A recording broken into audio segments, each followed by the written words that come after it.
The Triple Crown format requires the whole package from a rider. A stellar reaction time on the light, urgency and aggression in the beginning stages of the race, consistency across all 3 rounds with little to no mistakes, and the endurance and stamina to manage and sprint for the entirety of the rounds. The rider to do it best and remain the undisputed king of the Triple Crown format, the number 31 of Emil Haar.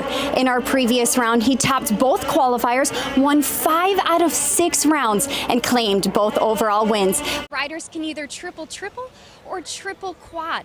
Defending champion Michael Hicks said that this section could be instrumental in tonight's main events, as if a rider is able to hit the quad, it could give them valuable seconds over the field. However, it does not come without its challenges. He said that you have to execute the first triple to perfection in order to have enough power to hit the quad with precision. So, Justin, in your opinion, is the risk worth the reward?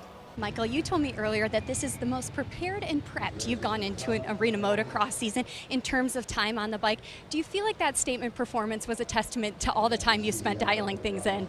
Tristan, despite telling me earlier that the rocks were going to be the most challenging part of this course for you, and you weren't sure how you're going to figure them out until this first moto, that's where you made a race-changing pass. So how did you figure them out, and what opportunity did you see to split the gap to overtake the lead in that one? Henry, 2 for 2 on overalls for this weekend. What were these performances a culmination of? Here earlier, he said he attributes a lot of his success this weekend to the new skid geometry. In 2018, when they came out with the chassis, they basically took a 129 rail geometry and put it on 136 rails so the shocks were closer together. This year, they have a catalyst skid, which is a true 136 geometry, which takes less weight off the rear and more weight to the center, so gives them a better forward momentum and drive, while also giving them more ski pressure so they can corner better. There's another player in this chess game of a race here at the Governor's Cup, and that's the course. A lot of river courses have underwater features that introduce low spots or shelves that can cause the boat to spin out or hop out of the water, resulting in drivers losing control. The most notorious one is right here in Madison on the exit of Turn 1. It's been the scene of multiple incidents in the past, and history has shown that the final heat can be won or lost in that first turn. You and I chatted after your win in round 4, and you said you weren't quite satisfied with your car, but since then you said you made small changes to the suspension and brakes, and they had big implications. Do you feel like those paid off today and contributed to this overall? Because, must I say, you looked incredibly comfortable up front. You were tasked with playing offense and defense in that one, trying to race forward to catch Henry, but also ensure not getting passed by third. How'd you balance that act in both mains? We saw you capture multiple hole shots, but you weren't able to keep the lead because you said as soon as the competition got behind you, you would ride tight. So how were you able to right those wrongs today for this heat win? With each drive, you continue to impress and one-up yourself, and have now taken over the Pro Turbo points. What is it that you attribute all of this season's early successes to? And we chatted earlier, and you mentioned that it's all about patience and letting the race win come to you instead of forcing the issue, which could result in a mistake. Do you feel like that mindset has been key for you this season?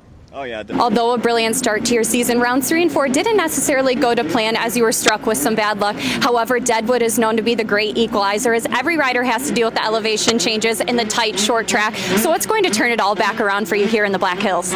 Brody, you were under attack for a majority of that race as Maddox Bailey was attempting to hunt you down, but you were able to answer the call every time. Just how gratifying is this one as you really had to work for it? Yeah. You've been opting to line up on this very inside gate. In our previous rounds here in Kansas City, you would line up a few in.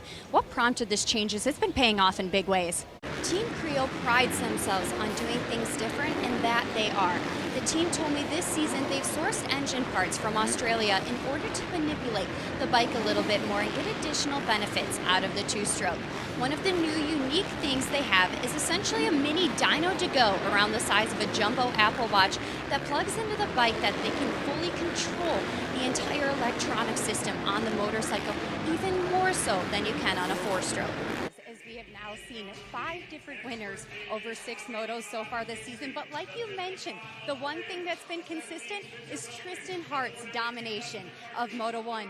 While not only has he been consistent in the first motos and gone on to take the overalls in both of our first 2 rounds, it's important to note that Hart swept our doubleheader here in Idaho Falls last season, and not only that, he has now won round 3 for 4 consecutive years. I asked him if he considers those accolades heading into the weekend, and he said absolutely. He said you weren't quite satisfied with the way things went yesterday, so what's gone into this resurgence we're seeing here today? Pro Watercross Slalom Drags features the best of the best racers, as this is an invite-only event. This course will utilize various features from other racing disciplines that will put the racers to the ultimate test. Travis, you've partnered with the Robinette family to bring Nitro Cross, Nitro Circus, and your Pit Bike series here to the park. What does this partnership mean to you, and how did it all come to fruition? You've put down your first few laps on this new course, through your very first double backflip since getting your wrist fused, and even tested out the human catapult. What else can we expect from you here at Visions? You can now call yourself an AMSOIL Championship Snowcross Pro Champion. You've been visualizing and dreaming of this moment your whole career, so how does reality compare?